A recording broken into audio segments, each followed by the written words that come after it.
जे काही समोरचा गट आहे ज्यांचे व्हिडिओ व्हायरल झाले त्यांनी आम्हाला हाणमार केलेले किंवा काही आमच्या अंगावर फेकून आणले, तर ह्यांनी हा प्री प्लॅन होतं की त्यांचं सर्व पूर्वनियोजित होतं. त्यांच्याजवळ मोठ्या मोठ्या पिशव्यांमध्ये नारळ, भोपळे, परत लाकडं वगैरे होते, तर त्यांनी त्यांच्या देवीचे शस्त्र, जे धारदार शस्त्र आहेत ते सुद्धा काढून आमच्या अंगावर फेकण्याचा प्रयत्न केला. अखंड महाराष्ट्राचं कुलदैवत असणाऱ्या तुळजाभवानी मंदिरामध्ये काल काही एक घटना घडली आणि त्यामुळे या मंदिराच्या परिसरात जे काही घडलं त्यामुळे खरं तर त्या देवीच्या श्रद्धेला गालबोट लागल्याचा प्रयत्न काही लोकांकडून करण्यात आल्याचं पाहायला मिळालं.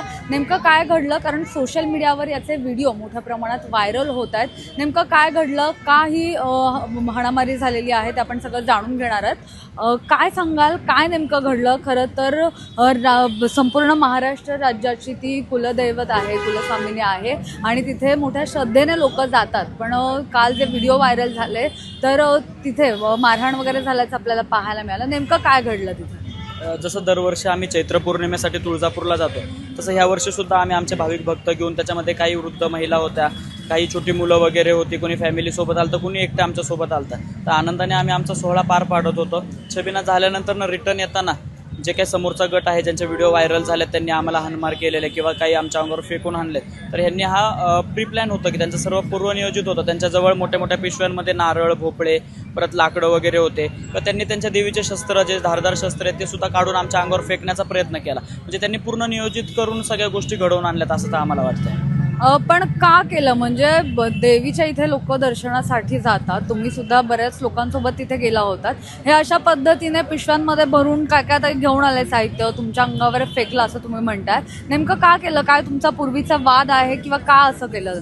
तसं वैयक्तिक वाद तर ह्या गोष्टीचा कोणता आपल्याला म्हणता येणार नाही. तोही पुण्यात राहिला आहे, आम्ही सुद्धा पुण्यात राहिला आहे, प्रत्येकाला प्रत्येकाचं अस्तित्व आहे. पण हे सर्व करत असताना धार्मिक क्षेत्रात जरी असेल तरी आपलं जे काही सामाजिक कार्य चालू आहे, गोरगरिबांना मदत म्हणा किंवा ज्या काही गोष्टी आपल्याकडनं जेवढं शक्य होईल तेवढं आपण समाजसेवेचा प्रयत्न करतो. तर आम्हाला तर असं वाटतं की आम्ही हे कार्य करतोय हे बघूनच त्यांनी त्याच्या डोक्यात काय असेल तर म्हणून त्यांनी ही खुन्नस काढल्याचा एक प्रयत्न असू शकतो. खरं तर देवीचं ते श्रद्धास्थान आहे, मोठ्या श्रद्धेने लोक तिथे जातात. तिथे असं घडणं कितपत योग्य आहे? ते योग्य नाहीच घडणं, तिथं करायला नाही पाहिजे. बरं, ह्यांनी ते पूर्ण नियोजित केलं का रॉड मारणं, नारळ मारणं कितपत योग्य आहे? लहान मुलं कितीतरी वयस्कर लोकांना ते लागलेलं आहे. तुमच्यासोबत किती जण होते? किती जणांच्या अंगावर फेकलं गेलं? किती जण जखमी झाले? तरी आमच्या संघ 300 लोक तरी होती. अंदाजे एक 10 ते 12 जणांना लागलेलं आहे आणि वयस्कर आहेत खूप, त्यांना ते लागलेलं आहे. बरं, यामध्ये आपण जर व्हिडिओ बघितला तर त्याच्यामध्ये तिकडनं पण मारहाण करताय, तुमच्याकडून पण काही वस्तू फेकल्या जाताना दिसतंय. तर आता हे असं सगळं झालेलं आहे, याच्यानंतर आता तुमची भूमिका काय आहे? तुम्ही काही गुन्हा वगैरे दाखल केलेला आहे काय? जरी व्हिडिओमध्ये आमच्याकडनंही काही पडताना जरी दिसत असलं तर सर्वप्रथम त्यांनी वरनं सगळ्यात पहिले त्याचे जे आई आहे त्यांनी काठी फेकून आणली, रॉड फेकून आणला, तो बऱ्याच मुलांना लागला. त्याच्यानंतरनं त्यांनी काय काय फेकलं, जे हातात आलं ते त्यांनी रिटर्न फेकलं परत मुलांनी, की स्वतःवर जर घात होत असेल तर तो कुठेतरी थांबला पाहिजे.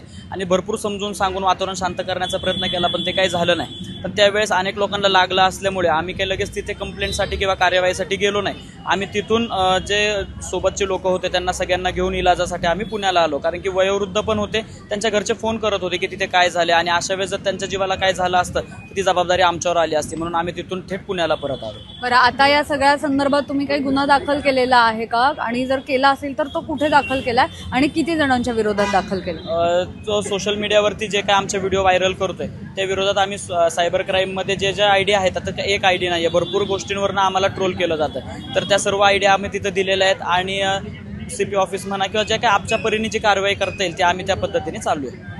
तुम्ही म्हणता ट्रोल केलं जातंय, काय ट्रोल केलं जातंय, का ट्रोल केलं जातंय? जी गोष्ट तिथं घडली ती सोडून जुन्याही गोष्टी किंवा काही त्यातल्या खऱ्या काही खोट्या किंवा आमच्याकडे येणारे भाविक भक्त असो किंवा आमच्या परिवारातलं कोण असो, त्या प्रत्येक लोकांवरती काही ना काही आरोप केले जात आहेत, त्यांच्याबद्दल घाण बोललं जात आहे, की काही लेडीज पण आहेत की त्यांच्याविषयी सुद्धा घाण त्या व्हिडिओमध्ये बोललं जात आहे. तर ह्या सगळ्या गोष्टींवरनं त्यांचं हे कार्य सगळं थांबलं पाहिजे आणि जे काही योग्य असेल तो न्याय त्या असो किंवा आम्ही असो तो भेटला पाहिजे. हे जे समोरचे व्यक्ती आहेत त्यांना आणि तुमची काही ओळख आहे का? आणि हे सगळं करण्यामागचं कारण काय आहे? आमची ओळख अशी काही नाहीये.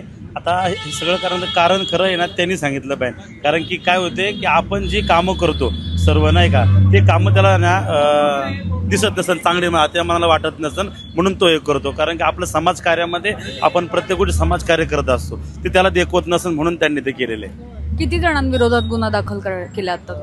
तसं तर तिथे जे जे उपस्थित होते, ज्यांनी व्हिडिओ पोस्ट केलेले आहेत, त्यांच्या सर्वांविरोधात तर आपण कारवाई करतोच आहे. त्याच्या पलीकडे अजून जरी कोणाच्या व्हिडिओ आल्या किंवा कोण समोरून जर आम्हाला या गोष्टीसाठी छेडत असेल तर त्यांच्या विरोधात सुद्धा आम्ही या गोष्टीचे गुन्हे दाखल करणार आहे. हे सगळं फक्त तुमच्या बाबतीत होत आहे की आणखी काही लोकांना पण यांच्याकडून अशा पद्धतीने त्रास दिला जातो? आणखी बाकी लोकांनाही होत असेल, परंतु ज्याचं दिसतं तेच सगळं जग जाहीर होतं, असा हा प्रकार झालेला आहे. अनेकांसोबत त्याचा वादविवाद होत असेल. त्या दिवशी पण त्याचा तुळजापूरमध्ये तिथल्या स्थानिक लोकांशी वाद झाला. ते का झाला, काय झाला ते त्यांना माहिती, पण त्यांनी त्याचंही टोपर आमच्यावरतीच ठेवलं की आम्ही पोरं पाठवून त्याच्याशी हे कृत्य केलं. असं त्याचा इतरांशी वाद होत असेल, पण आपण काय एवढा वेळ नाही की त्याच्या सगळ्या गोष्टी आपण शोधत बसू. नक्कीच. तर देवीच्या दर्शनासाठी मोठ्या संख्येने लोक जात असतात आणि असं दर्शनासाठी गेल्यानंतर जर असा काही गैरप्रकार घडला तर ते खरंच चुकीचं आहे. आणि या सगळ्या संदर्भात आता वारजे पोलीस स्टेशनमध्ये गुन्हा दाखल करण्यात आलेला आहे. त्यासोबतच पुण्याचं पोलीस आयुक्तालय जे आहे तर तिथे सुद्धा यांच्याकडून एक पत्र दिलं जाणार आहे, कारण की मोठ्या संख्येने यांच्यासोबत सुद्धा लोक होते, त्यांना सुद्धा इजा झालेली आहे. त्यामुळे आता आगामी काळामध्ये ज्यांच्या विरोधात गुन्हा दाखल केला तर त्यांच्यावर कारवाई होते का हे पाहणं महत्त्वाचं असणार आहे. कॅमेरा पर्सन अजय गंगुडेसह मी मोना येनपुरे, सिविक मिरर, पुणे.